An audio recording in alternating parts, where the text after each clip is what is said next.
Corvus yelped in pain as the Zorgak's fist slammed into his small feathered body, the vicious blow knocking him to the classroom floor. Cruel laughter erupted from the gang of alien bullies, their eyes glinting with malice. They circled the fallen Eliani boy, eager to inflict more suffering. From across the room, Robert watched the assault unfold, horror and anger swirling inside him. He gripped the desk, his knuckles white, bile rising in his throat. It was only the first day at Galactic Academy, in the year 2245, and already the savagery had begun.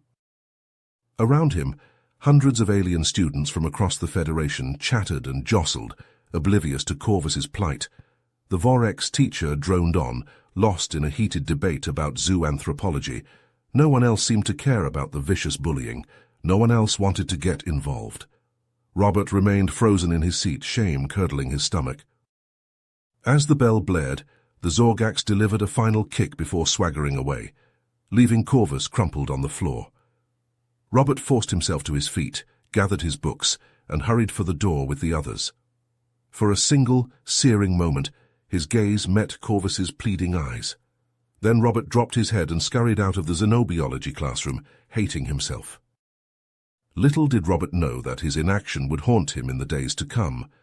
For the terror was only beginning at Galactic Academy, and soon a choice would arise: remain silent and allow evil to flourish, or find the courage to stand up against the bullies.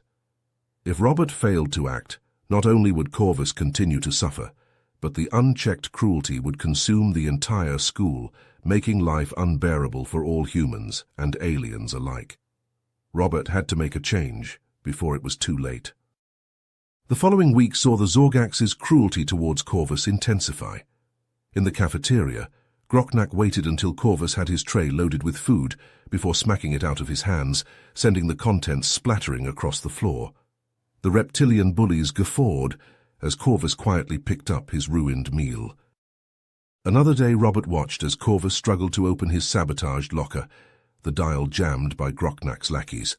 Corvus remained patient, methodically working the lock until it finally yielded. During assemblies, the Zorgaks sat behind Corvus, peppering him with spitballs that stuck to his feathers. Through it all, the Eliani boy never reacted, never reported the abuse. Robert's shame grew with each incident. He knew he should stand up for Corvus, but the fear of becoming a target himself always held him back. He hated his cowardice, but couldn't find the courage to act. One afternoon, Robert was walking back to his dormitory when he heard a commotion behind the gymnasium. Peeking around the corner, he saw Groknak and his minions surrounding Corvus. The Eliani was on the ground, curled into a ball as the Zorgaks kicked him and tore out fistfuls of his plumage. Corvus' pitiful cries mixed with the bullies' laughter. Robert's heart raced as he watched the brutal scene. His mind screamed at him to run, to not get involved, but then Corvus spoke, his voice laced with despair. "Please stop, I just want to go home." Those words hit Robert like a plasma bolt. Memories of his own bullying on Earth surged forth. The taunts, the isolation, the helplessness. He remembered how much he had wished for someone, anyone, to help him. Almost without conscious thought, Robert stepped out from his hiding spot. "Hey, leave him alone, you overgrown lizards." The Zorgaks froze, shocked by the human's sudden appearance. They turned to face him, eyes narrowing. Robert's mouth went dry as he realized the gravity of his impulsive action. Groknak rose to his full height, towering over Robert. Well, looks like we've got ourselves a hero." The other Zorgaks snickered, cracking their knuckles. Robert gulped, but held his ground. There was no turning back now. He glanced at Corvus, who was staring at him with a mix of fear and gratitude. In that moment, Robert knew he had made the right choice. Even if it meant pain, even if it meant becoming an outcast, he couldn't stand by and watch this cruelty any longer. He had to take a stand, no matter the cost. The human boy raised his fists, heart hammering against his ribs. "I'm not afraid of you," he said, sounding braver than he felt. Groknak laughed, a harsh, grating sound. "You will be." Groknak stomped towards Robert, his reptilian lips curling into a sneer. Snarlak and Viznak flanked their leader, cracking scaly knuckles. Robert's heart hammered against his ribs as the Zorgak's bullies closed in. He took a step back, the gymnasium wall pressing against his spine. "Well, well, well. Looks like we've got ourselves a hero," Groknak hissed. His forked tongue flicked out, tasting Robert's fear. "You should have minded your own business, Pinkskin." Robert's mouth went dry. He raised his fists, but they trembled. The Zorgaks towered over him, their bulky frames rippling with muscle. Groknak pulled back his arm, preparing to strike. Robert braced for the impact. "What's going on here?" A sharp voice cut through the tension. Mr. Vorik strode towards them, his insectoid features set in a stern expression. The Zorgaks jumped back from Robert. They mumbled excuses, studying their clawed feet. "He started it," Snarlak whined, pointing at Robert. "Liar," Viznak hissed. "The human attacked us for no reason." Mr. Vorix's compound eyes surveyed the scene. Corvus huddled on the ground, his once pristine feathers scattered and torn. Robert stood in front of the Eliani boy, shielding him from further harm. The Zorgaks shuffled their feet, guilt written across their scaly faces. "Groknak, Snarlak, Viznak, principal's office now," Mr. Vorix ordered, his mandibles clicking with displeasure. The Zorgak slouched away, shooting venomous glares at Robert. Groknak dragged a claw across his throat in a silent promise. Robert suppressed a shudder. Mr. Vorix knelt beside Corvus, extending a segmented limb. "Are you all right?" he asked gently. Corvus accepted the teacher's help, rising on trembling legs. He nodded, but his eyes remained downcast. Mr. Vorix turned to Robert, his multifaceted gaze appraising. "And you, Mr. Adams, that was quite a brave thing you did." Heat rushed to Robert's face. He scuffed his shoe against the ground, suddenly self-conscious. "I just did what anyone would do," he mumbled. The teacher shook his head. "No, Robert, not anyone. It takes a special kind of courage to stand up to bullies, especially when you're the outsider." Mr. Vorix placed a hand on Robert's shoulder, the touch surprisingly gentle for an exoskeleton. "I think you and Corvus should come with me. We have much to discuss." Robert glanced at Corvus, meeting the Eliani's grateful gaze. For the first time since arriving at Galactic Academy, he didn't feel so alone. Together they followed Mr. Vorix back into the school, leaving the torn feathers and bitter memories behind. Robert and Corvus sat in Mr. Vorix's office, fidgeting in their seats. The teacher folded his segmented limbs on the desk, his compound eyes studying the boys. "I have good news. Groknak, Snarlak, and Viznak have been expelled for their persistent bullying." Corvus's beak dropped open. "Really? They're gone?" Mr. Vorix nodded. "Yes, we do not tolerate such behavior at Galactic Academy." He turned to Robert. "Mr. Adams, your actions today were commendable. Standing up for a fellow student, especially one from a different species, takes true courage." Robert ducked his head, his face heating up. "I just did what I thought was right. And that is why I have a proposition for you." Mr. Vorix leaned forward. "I would like you to be Corvus's peer mentor. Help him adjust to life here, navigate the social landscape." Robert glanced at Corvus, who was staring at him with hopeful eyes. I'd be honored." Over the next few months, an unlikely friendship blossomed between the human and Eliani. Robert showed Corvus the best spots in the cafeteria, warned him about which teachers to avoid, and even introduced him to some of his friends. In return, Corvus tutored Robert in advanced xenobiology, helping him raise his grades. They spent long hours in the library, poring over holographic textbooks and quizzing each other on alien anatomy. Robert found himself fascinated by Corvus's vast knowledge of the galaxy's flora and fauna. But their bond faced its greatest test when a mysterious virus began sweeping through the academy. Students from various species collapsed in the hallways, falling into deep comas. Panic spread like wildfire. Suspicion quickly fell on the Eliani, as they were the only ones unaffected. Whispers of bioterrorism and sabotage followed Corvus wherever he went. Once again, He found himself shunned and isolated. Only Robert stood by his side. "I know you had nothing to do with this," he assured his friend. "We'll figure it out together." They snuck into the labs after hours, scouring medical databases for any clue to the virus's origin. They pored over sample after sample, running tests and simulations. Just as they made a breakthrough discovery, linking the virus to a rare Zorgax parasite, Robert doubled over in pain. Red rashes bloomed across his skin, and his eyes rolled back in his head. "No, no, no!" Corvus caught him as he fell, panic rising in his throat. He carried Robert to the infirmary where dozens of other students lay comatose. With time running out and the academy on the brink of chaos, Corvus worked feverishly to synthesize an antidote, using his knowledge of Eleani medicine. He barely slept, barely ate, driven by desperation to save his friend.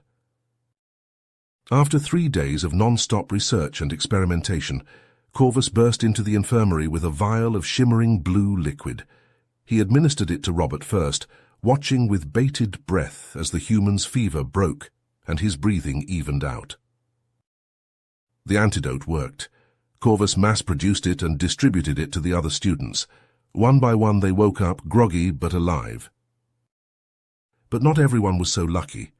Groknak, Snarlak and Wiesnak, who had been among the first infected, never regained consciousness. They passed away quietly in the night. As the academy mourned its losses and began to recover, Corvus found himself hailed as a hero. Teachers praised his brilliance, students sought his advice, and the headmaster even awarded him a special commendation. But for Corvus, the real victory was the friendship he had forged with Robert, a bond that had been tested by prejudice, strengthened by adversity, and proven unbreakable, a bond that showed the true power of compassion and unity in the face of fear and division. The auditorium buzzed with excitement as Robert and Corvus stepped onto the stage. The headmaster adjusted the microphone, his segmented limbs glinting under the spotlights. "It is my great honor to present our special guests today. These 2 young men displayed incredible courage and compassion during the recent crisis. Their actions saved countless lives and demonstrated the true spirit of unity. Please welcome Robert Adams and Corvus Eleani." The crowd erupted into applause. Students of all species cheered, their faces alight with admiration. Robert felt a lump form in his throat as he looked out at the sea of diverse faces. Beside him, Corvus stood tall, his sleek feathers gleaming. Robert gripped the podium, his palms slick with sweat.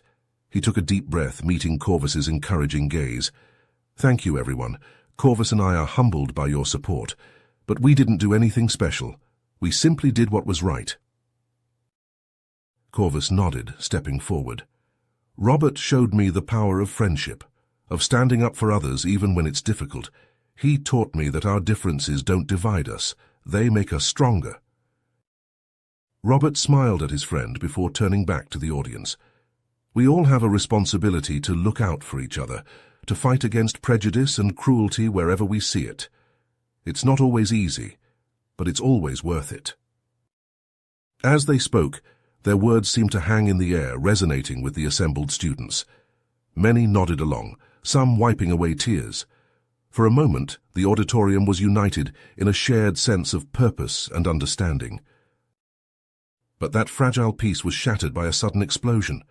The wall behind the stage burst inward, showering the crowd with debris. Screams filled the air as armored Zorgax poured through the breach, laser rifles blazing. Robert tackled Corvus to the ground, as bolts of searing light scorched the air above them. His heart pounded in his ears, adrenaline surging through his veins. Around them, students ran for cover, teachers shielding their pupils with their own bodies. "We have to get out of here," Robert shouted over the chaos. He pulled Corvus to his feet, ducking as another volley of lasers sizzled overhead. But Corvus wasn't moving. He swayed on his feet, one wing pressed against his side. Dark blood seeped between his feathers, staining them crimson. "Robert," he gasped, his voice tight with pain. "No, no, no!" Robert caught Corvus as he collapsed, easing him to the floor. He cradled his friend's head in his lap, tears blurring his vision. "Hold on, Corvus. You're going to be okay." Corvus shook his head weakly, his breaths coming in shallow rasps. "Don't let hate win, Robert. Promise me you'll keep fighting for what's right." Robert nodded, his throat too tight to speak. He clasped Corvus's wing, feeling the life draining from his friend's body. Around them the battle raged on, but Robert was oblivious to it all. His world had narrowed to the dying Eleani in his arms. Corvus's eyes fluttered closed, a final sigh escaping his beak. Robert bowed his head, hot tears splashing onto Corvus's still face. He hugged his friend close, rocking back and forth as grief consumed him. In the days that followed, the Academy struggled to come to terms with the attack. The vengeful Zorgax, relatives of the expelled bullies, had been apprehended, but the damage was done. Students walked the halls in a daze, their eyes haunted by the violence they had witnessed. Robert threw himself into honoring Corvus's legacy. He founded the Corvus Foundation, dedicated to promoting understanding between species and combating xenophobia. He spoke at rallies, organized diversity workshops, and lobbied for stricter anti-discrimination laws. It was hard work, often thankless, but Robert persevered. He knew that every mind he changed, every heart he opened, was a victory for Corvus. Years passed, and Robert found himself returning to Galactic Academy as a guest lecturer. He stood at the same podium where he and Corvus had spoken so long ago, looking out at a new generation of students. "I lost my best friend here," Robert began, his voice steady despite the emotion welling in his chest. "But I also found something. A purpose, a calling. Corvus taught me that a single act of kindness, a single moment of courage, can change the universe." As he spoke, Robert felt a warmth envelop him like a gentle wing draped across his shoulders. He smiled through his tears, knowing that Corvus was still with him, guiding him forward. "We all have the power to make a difference," Robert continued, his words ringing through the auditorium. "To stand up for what's right, even when it's hard, that's the legacy Corvus left us. That's the world we have to build." The students listened with rapt attention, their faces filled with the same hope and determination that had once burned in Corvus's eyes. And as the applause washed over him, Robert knew that his friend's spirit would live on, a shining light in the darkness. You have reached the end of the story. If you enjoyed this story and want to support us, please leave a like and subscribe to our channel, and for every comment that says 88, I will heart every single one of them. Thank you for your time.